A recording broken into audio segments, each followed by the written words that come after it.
esta ocasión voy a hablarles un poco sobre fisiología cardiovascular. Para empezar, tenemos que recordar que el corazón tiene 5 propiedades importantes.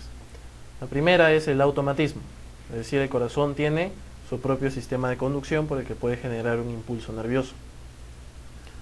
La segunda es el cronotropismo, es decir, tiene una frecuencia cardíaca. En el adulto aproximadamente es entre 60 y 100 latidos por minuto. En los niños y en los recién nacidos, esta frecuencia puede incrementarse a 120 o hasta 150 latidos por minuto de manera normal. La tercera propiedad es el vasmotropismo, que quiere decir excitabilidad. La cuarta es el dromotropismo, que es lo mismo que conductibilidad. Y la última y quinta propiedad es el inotropismo, quiere decir contractibilidad, fuerza de contracción del corazón. También tenemos que recordar que el corazón tiene un potencial de acción distinto al que tiene una fibra muscular normal, una fibra muscular estriada. Ya no se divide en solamente despolarización y repolarización, sino que consta de 5 fases. La primera fase, o fase 0, es una entrada rápida de sodio. Hay una despolarización rápida por una entrada de sodio al intracelular. La fase 1 viene a ser una salida de potasio, una salida rápida de potasio. La fase 2, también conocida como fase de meseta, ocurre por una entrada a través de canales lentos de sodio-calcio. El principal ion aquí entonces, el calcio. En la fase 3 ya viene una fase de repolarización más rápida que en la fase 1 y también se caracteriza por una salida de potasio. La fase 4 corresponde a el periodo de reposo donde los iones se vuelven a arreglar. El sodio sale y el potasio vuelve a ingresar a través de la bomba de sodio-potasio ATPasa. Este potencial de acción es el mismo en todas las células cardíacas y en el sistema de conducción, excepto a nivel del nodo sinusal y a nivel del nodo auriculoventricular. En el nodo sinusal también hay fase 0, pero esta fase 0 se caracteriza por una salida ya no de sodio, sino de calcio, perdón, una entrada ya no de sodio, sino de calcio, a través de canales lentos. ¿Debido a qué? A que como el potencial de reposo que tiene el nodo sinusal ya no es de menos 80 a menos 95 como el de una fibra cardíaca, sino es de menos 55 a menos 60, a ese voltaje los canales de sodio están cerrados. Por lo tanto, el ion que se encarga de despolarizar al nodo sinusal es el calcio. Otra diferencia, no presentan ni fase 1 ni fase 2, es decir, no hay ni repolarización rápida ni fase de meseta en el nodo sinusal. La fase 3 es lo mismo que ocurre en una fibra muscular cardíaca normal, hay una salida de iones potasio a través de canales específicos. Y la fase 4, una entrada de potasio, un arreglo de los iones de sodio-potasio a través de la bomba de sodio-potasio ATPasa. ¿Qué debemos saber de importante en el nodo sinusal? Que a mayor pendiente de la fase 4 hay más frecuencia de descarga a nivel de marcapaso. Es decir, mientras más inclinadita es la curva en la fase 4, mayor frecuencia cardíaca va a haber. El marcapaso se va a despolarizar con mayor rapidez. Ahora, ¿cuál es el que controla el latido cardíaco? El nodo sinusal, justamente porque su frecuencia de descarga rítmica es más rápida que los otros nodos o sistemas que pueden generar impulso eléctrico, como el nodo auriculoventricular o las fibras de Purkinje. Veamos la primera pregunta. Dice, señale el enunciado correcto de entre las siguientes. La fase 4 en las células marcapaso es estable. La B, en el nodo sinusal, el ion responsable de la fase 0 es el calcio. La C, el nodo sinusal es el marcapaso cardíaco en condiciones normales porque la pendiente de la fase 4 es la menor. D, la pendiente de la fase 0 de una célula marcapaso es mayor que en una célula del sistema de conducción. Y la última, el periodo refractario relativo engloba la fase 1 del potencial de acción. Analicemos la primera pregunta, dice, la primera alternativa. La fase 4 en las células marcapaso es estable.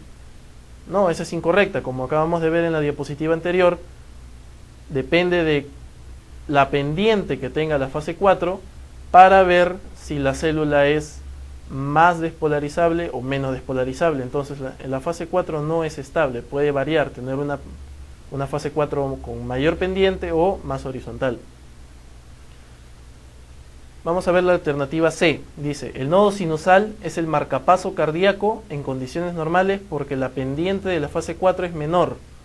No, más bien la pendiente de la fase 4 es mayor, es decir, hay una mayor pendiente en la fase 4 y es por eso que tiene una mayor frecuencia de descarga rítmica y es por eso que el nodo sinusal es el marcapaso cardíaco. Entonces, esa es incorrecta. La D dice, la pendiente de la fase 0 de una célula marcapaso es mayor que una célula del sistema de conducción.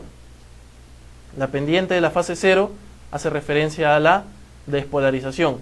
Como vamos a ver en una siguiente diapositiva, la despolarización de una célula cardíaca normal es prácticamente vertical, como vimos en la diapositiva anterior. En cambio que en el nodo sinusal es un poco más inclinada, entonces la pendiente de la fase 0 en una célula marcapaso es mayor o menor que en una célula del sistema de conducción. En una célula marcapaso es menor, entonces esa también es incorrecta. Y la última dice, el periodo refractario relativo engloba la fase 1 del potencial de acción. La fase 1 hace referencia a la repolarización rápida. El periodo refractario relativo, ¿qué significa? Significa que a un mayor estímulo de lo normal se va a poder generar un nuevo potencial de acción. El periodo refractario relativo básicamente engloba la mitad para abajo de la fase 3 y la fase 4. Entonces esa también es incorrecta. Pero veamos la clave B. Dice, en el nodo sinusal, el ion responsable de la fase 0 es el calcio. ¿Qué es lo que acabamos de ver? Con respecto al nodo sinusal, 1 que no tiene ni fase 1 ni fase 2. 2 tiene un menor potencial de acción, un menor potencial de reposo. Por lo que, ¿cuál es el ion que se activa ahí? El calcio. No actúa el sodio, porque a ese voltaje de reposo los canales están cerrados. Actúa el calcio. Entonces la alternativa correcta es la clave B. En el nodo sinusal, el ion responsable de la fase 0 es el calcio. Como ven ahí, la fase 4 estable, incorrecta. La segunda es la correcta y las demás son incorrectas. La clave, la B. En esta imagen pueden ver lo que les acabo de decir sobre la pendiente de la fase 0. ¿Cuál es mayor? Obviamente en una célula normal. Como ven, la figura muestra los dos tipos de sistema de conducción, a nivel de la fibra del nodo sinusal y a nivel de la fibra de un músculo ventricular. ¿Cuál tiene una mayor pendiente? La del músculo ventricular. Y en esta imagen pueden ver los distintos potenciales de acción que tienen, solamente para resaltar que el nodo sinusal y el nodo auriculoventricular no presentan ni fase 1 ni fase de meseta. Y entre el nodo sinusal y el auriculoventricular, ¿cuál tiene mayor pendiente? La del nodo sinusal, la fase 4. Vamos a hablar ahora un poco de ciclo cardíaco. El ciclo cardíaco aproximadamente dura 0,8 segundos y se divide en dos fases importantes, la sístole y la diástole. Todos la conocemos. La fase de la sístole, a su vez, se divide en dos, en la contracción isovolumétrica y en la eyección ventricular. La fase de la diástole, en cambio, se divide en cuatro. La primera es la relajación isovolumétrica, luego viene la fase de llenado rápido, la fase de diastasis y la sístole auricular. ¿Qué características va a tener cada uno? Bueno, tanto en la contracción isovolumétrica como en la relajación isovolumétrica, ¿qué va a haber? Va a haber un aumento de volumen o un aumento de presión. Va a haber un aumento de presión. Imaginen como si fuera una olla a presión herméticamente cerrada. No va a ganar volumen, yo no le voy a poder meter más agua a esa olla, sino más bien va a ganar presión. ¿Ya? Por eso se llama isovolumétrica, igual volumen. En el caso de la relajación isovolumétrica, obviamente disminuirá la presión. La fase de llenado rápido, es decir, cuando toda la sangre por gravedad y por diferencia de presión pasa de aurícula a ventrículo, va a corresponder con el tercer ruido cardíaco. Y el cuarto ruido cardíaco va a corresponder con la fase de contracción auricular. ¿Ya? Entonces, si les preguntan del tercer ruido, ¿dónde se escucha? En el llenado rápido. El cuarto ruido, en la contracción auricular. El primer y el segundo ruido. El primer ruido que representaba el cierre de las válvulas auriculoventriculares. Entonces, ¿en qué momento lo voy a escuchar yo? ¿En la contracción isovolumétrica o en la relajación isovolumétrica? ¿Cuándo quiero yo que se cierren las válvulas auriculoventriculares? Cuando voy a botar la sangre hacia el sistema o hacia los pulmones, es decir, cuando el ventrículo va a eyectar. Entonces, ¿cuándo se escuchará el primer ruido? Durante la contracción isovolumétrica. Se cierran las válvulas auriculoventriculares y como ya estaban cerradas las aórtica y la pulmonar, entonces ahí es donde se escucha el primer ruido. Y el segundo ruido se escucha cuando se cierran la aórtica y la pulmonar. ¿Cuándo lo voy a escuchar? Durante la relajación isovolumétrica. ¿Qué más debo saber con respecto a esto? Sobre todo lo que respecta a pulso venoso yugular. Como ven ahí en la imagen, hay unas letras que dice ACB, ¿no? Que dice presión auricular o también presión venosa. Eso lo vamos a ver más adelante, pero para adelantarles, la onda A, ¿dónde la voy a escuchar o dónde la voy a sentir? Antes de la relajación isovolumétrica, antes de la contracción isovolumétrica, después de la contracción isovolumétrica o después de la relajación isovolumétrica. Como ven en la imagen, la onda A aparece antes de la contracción isovolumétrica. Entonces, por ahora tengan ese dato presente. ¿Para qué? Para poder resolver esta pregunta. Te dicen, en la fase de contracción isovolumétrica, A, se produce la eyección de al menos el 50% del volumen total diastólico.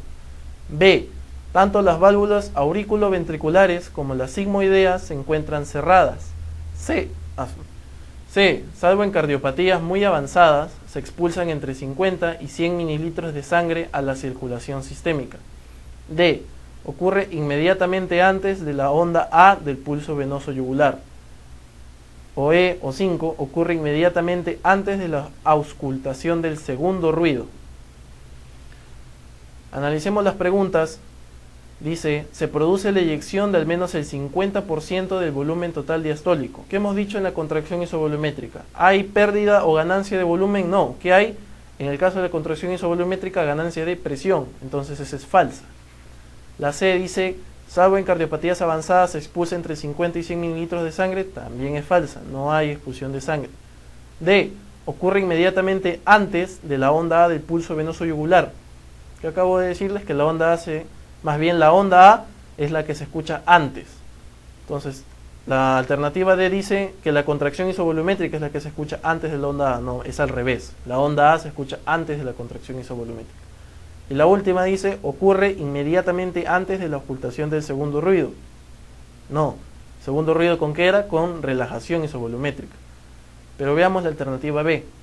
Dice, tanto las válvulas auriculoventriculares como las sigmoideas se encuentran cerradas.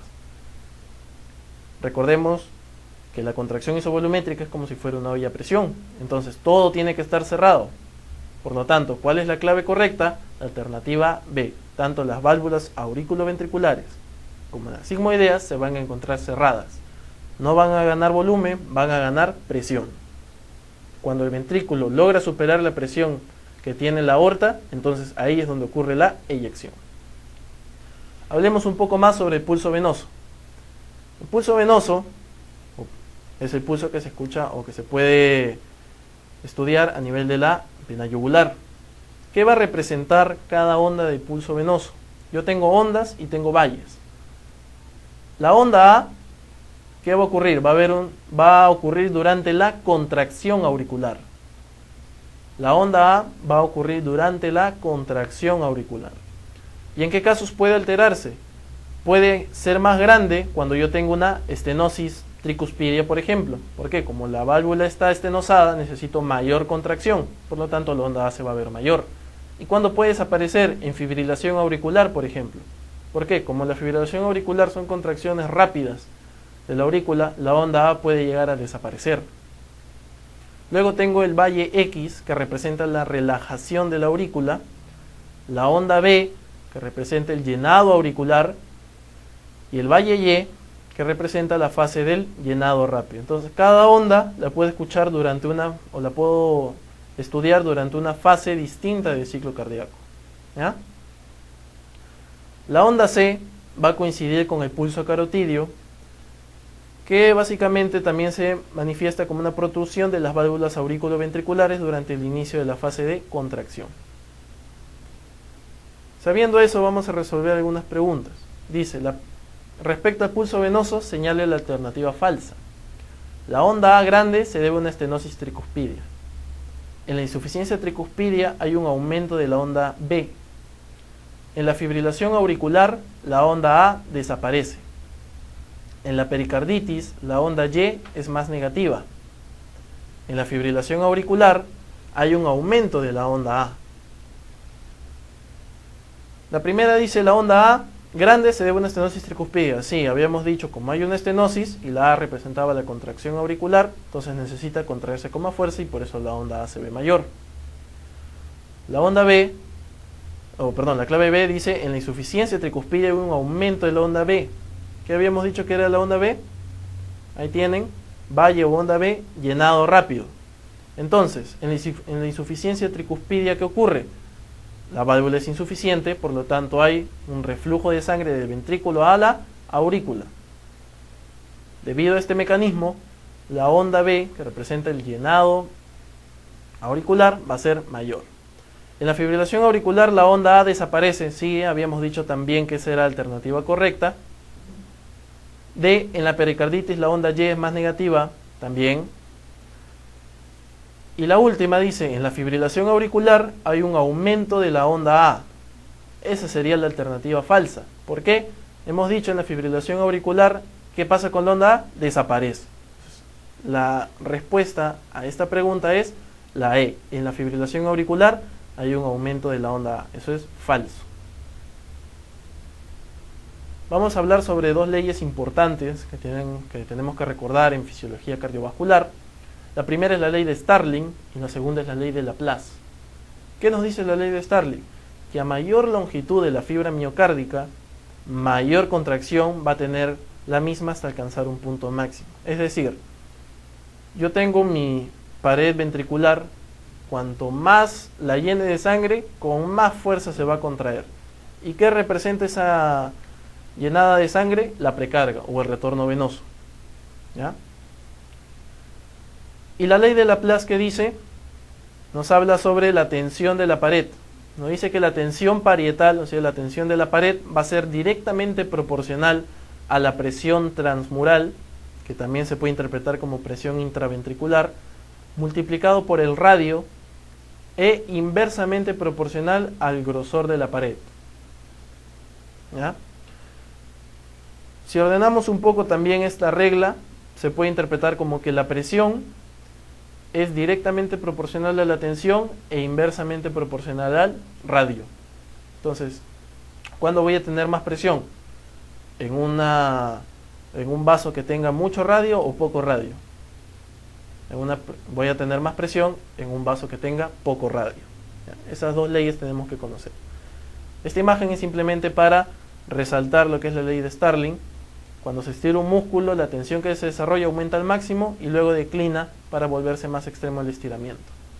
Es decir, mayor precarga, más se estira el músculo, con más fuerza se contrae.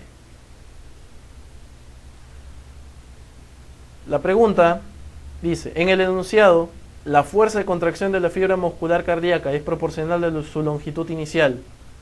¿A qué ley corresponde? Bueno, ya la clave venía marcada, es la ley de Frank-Starling. La ley de Fick es una ley que se utiliza en fisiología respiratoria, una ley de intercambio gaseoso que tiene que ver con el grosor de la membrana, con la velocidad de difusión del gas también. La ley de Laplace ya la vimos, tensión igual a presión por radio sobre grosor. El efecto Alden y el efecto Bohr, Alden o Haldan y el efecto Bohr, tienen referencia con el intercambio de CO2 y oxígeno a nivel del eritrocito, intercambio gaseoso. Entonces, ¿cuál es la respuesta ahí? Ley de Frank-Starling. Con respecto a la contracción cardíaca, señale lo incorrecto. Esa es otra pregunta. Con respecto a la contracción cardíaca, En condiciones fisiológicas, a mayor precarga, mayor contractibilidad.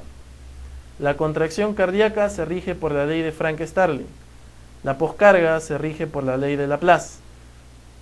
Los fármacos como los beta bloqueantes o antagonistas del calcio disminuyen la contractibilidad y la poscarga favorece la contractibilidad cardíaca. ¿Qué era precarga? Retorno venoso. ¿Qué es poscarga?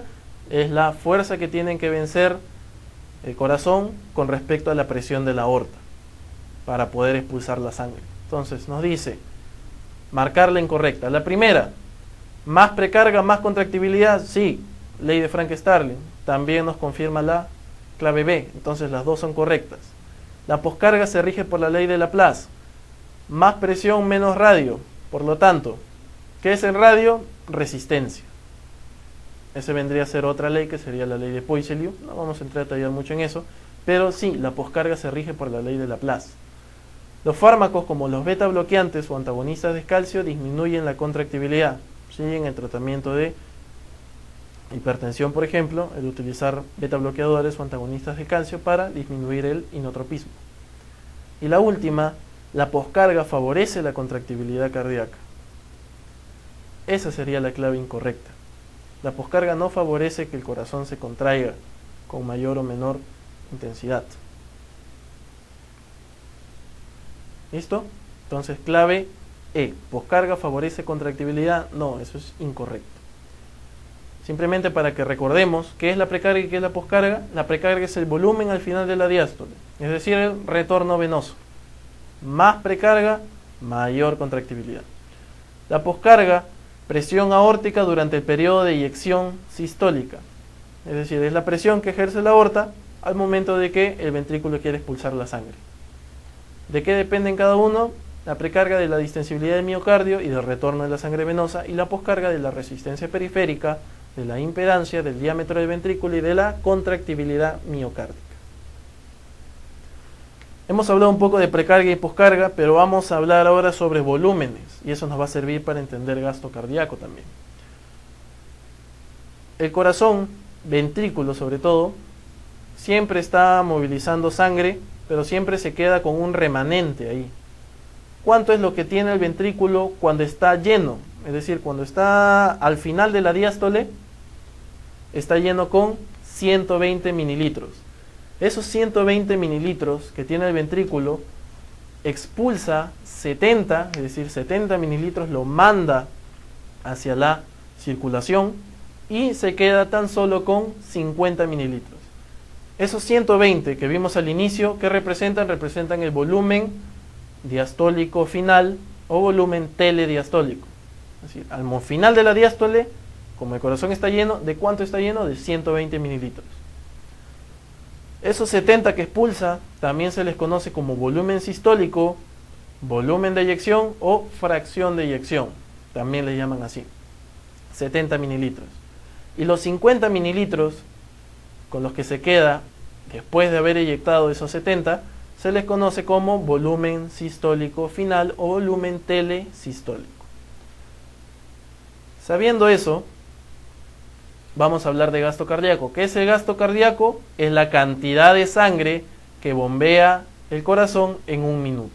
Por eso al gasto cardíaco también se le conoce como volumen minuto. Gasto cardíaco, volumen minuto es lo mismo. ¿De qué depende? De dos cosas, de la frecuencia cardíaca y de la fracción de eyección, que sería lo mismo que el volumen sistólico. ¿Cuánto era la fracción de eyección? Ya la habíamos visto en el gráfico anterior, 70 mililitros. Y la frecuencia cardíaca, ¿cuánto representa? Entre 60 y 100, cojamos un valor intermedio, 70 latidos por minuto. 70 por 70, 4.900. Pasado a litros, 4.9 litros por minuto es lo que suele ser en promedio el gasto cardíaco. Hay personas que no lo multiplican por 70, lo multiplican por 80, sale 5.6, entonces es un rango. Aproximadamente 4 litros y medio, 5 litros y medio, suele ser lo usual tanto en mujeres como en varones. Eso es gasto cardíaco, pero también hay índice cardíaco. El índice cardíaco es simplemente gasto cardíaco en relación a la superficie corporal. ¿Y cómo hallo yo la superficie corporal? Raíz cuadrada de 3600 sobre talla por peso. aproximadamente es 1.73 metros cuadrados en un paciente de 70 kilos de 1,70 m. Si hallamos un índice cardíaco en condiciones normales, ¿cuánto es el rango? De 2.5 a 4.2 litros por minuto por metro cuadrado. Esto nos sirve sobre todo en fisiología deportiva cuando queremos hacer investigaciones. No se utiliza tanto como el gasto cardíaco de manera rutinaria.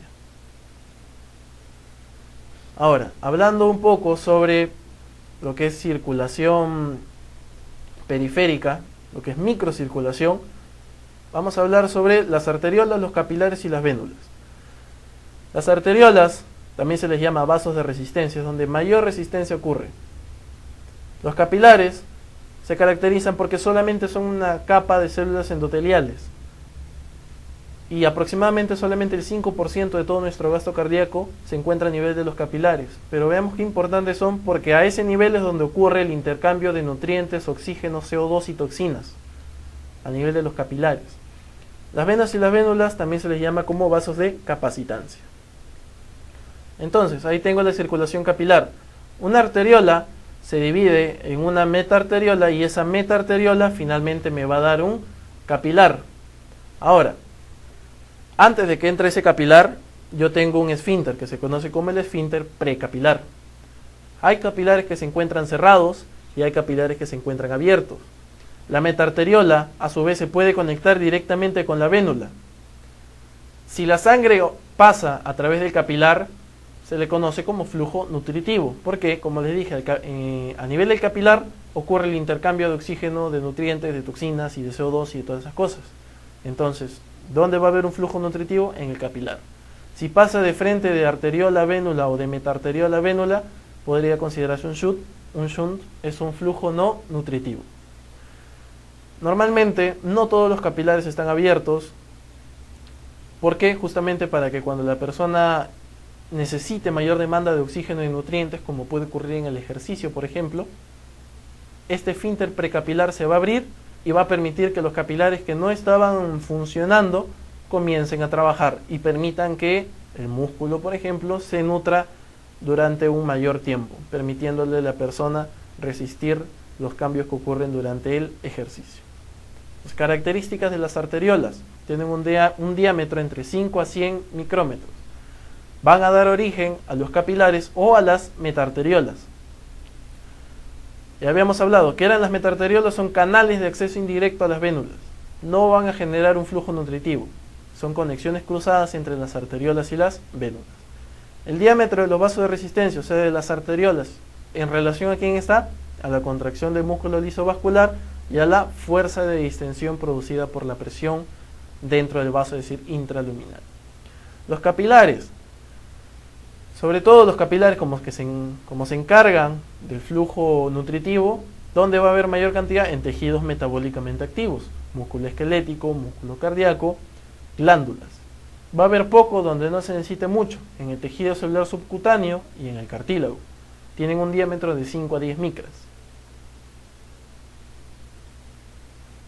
Como dije, no tiene músculo liso, solo son una única capa de células endoteliales, nada más. Cuando el flujo ocurre a través de los capilares se llama flujo nutritivo, y cuando se desvía al lado arterial, al venoso, se le llama flujo no nutritivo o flujo de derivación. En los capilares yo tengo poros. Tengo tres tipos de poros importantes: los poros continuos, los poros fenestrados y los poros discontinuos o sinusoidales también le llaman.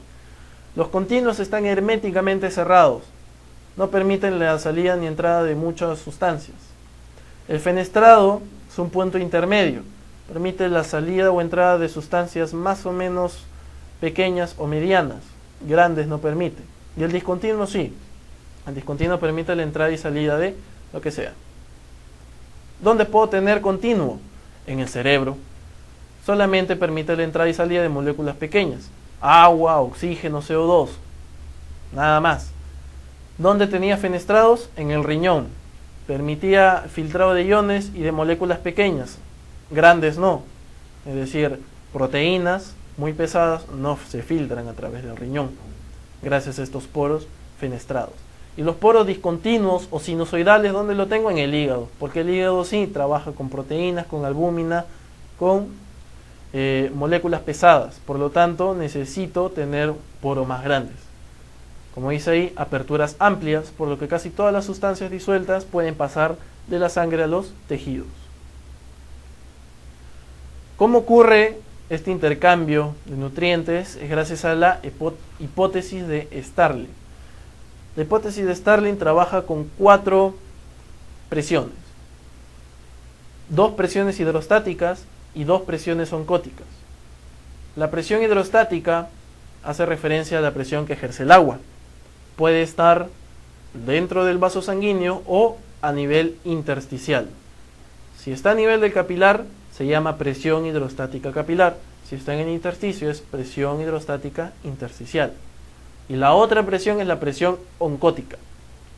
¿Qué es la presión oncótica? Es la presión que ejercen las proteínas. ¿Cuál es la proteína más abundante? La albúmina. Entonces, también lo hace en relación a eso. Es la presión que ejerce la albúmina. Igual, puedo tener una presión oncótica intersticial o puedo tener una presión oncótica capilar.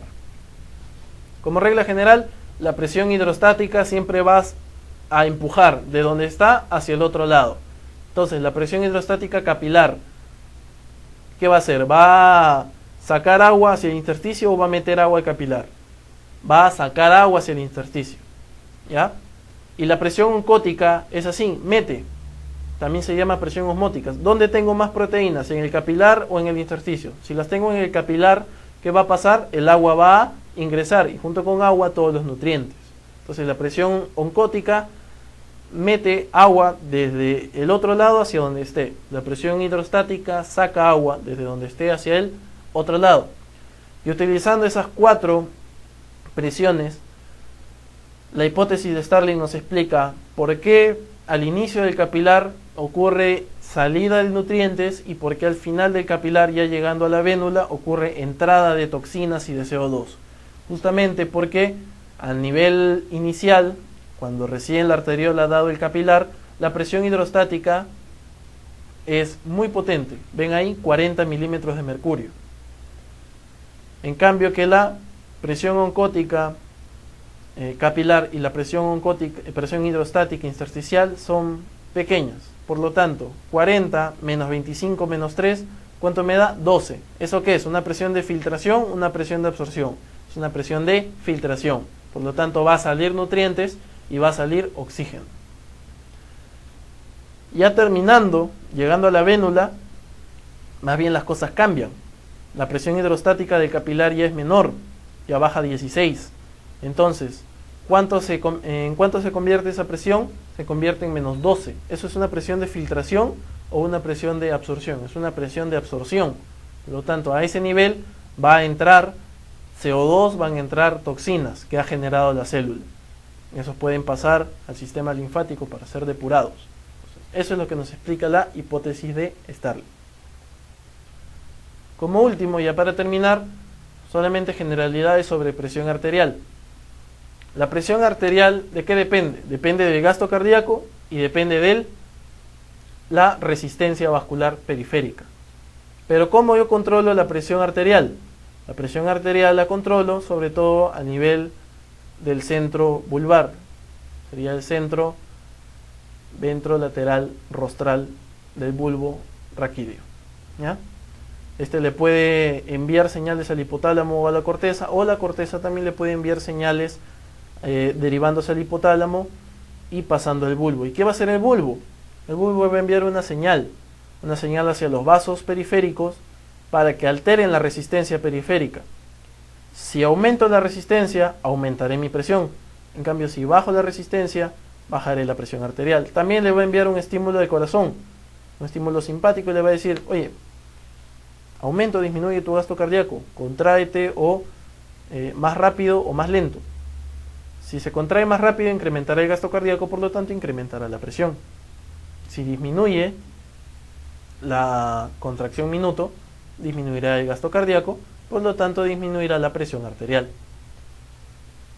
A su vez, este sistema puede ser retroalimentado, es decir, yo le puedo enviar un estímulo más bien al centro vulvar para que este le envíe otro estímulo al corazón y a los vasos y modifiquen mi presión. Por ejemplo, es lo que ocurre cuando yo estoy echado y me quiero incorporar. Cuando me incorporo por gravedad, la sangre se va hacia los miembros inferiores. Pero como yo necesito que haya un buen flujo sanguíneo cerebral, voy a tener que elevar esa presión. Lo voy a hacer gracias a los vasoreceptores. Los vasoreceptores están sobre todo a nivel del callado aórtico, a nivel del cuerpo carotidio, a nivel del seno carotidio. A esos 3 niveles tengo yo vasoreceptores. Van a sensar que hay una baja de presión a nivel superior y van a enviarle un estímulo al bulbo raquídeo para que éste eleve la presión arterial momentáneamente. Si este estímulo se pierde, como ocurre en ancianos, viene la llamada hipotensión ortostática. ¿Ya? Tengo otros receptores de control de presión, sobre todo tengo receptores cardiopulmonares, puedo tener reflejos extrínsecos al dolor o al frío, por ejemplo. Puedo tener receptores a nivel auricular que también me pueden modificar la presión arterial, pero el principal mecanismo de regulación inmediata de la presión arterial, ¿cuál es? Los vasoreceptores. Si ya no puede haber una regulación inmediata, van a venir los mecanismos de compensación crónica, que vendría a ser la aldosterona, el sistema renina-angiotensina-aldosterona, hipertrofia ventricular y entre otras cosas que verán más adelante en hipertensión arterial. Bueno, eso sería todo. Agradezco su atención y será hasta otra oportunidad. Gracias.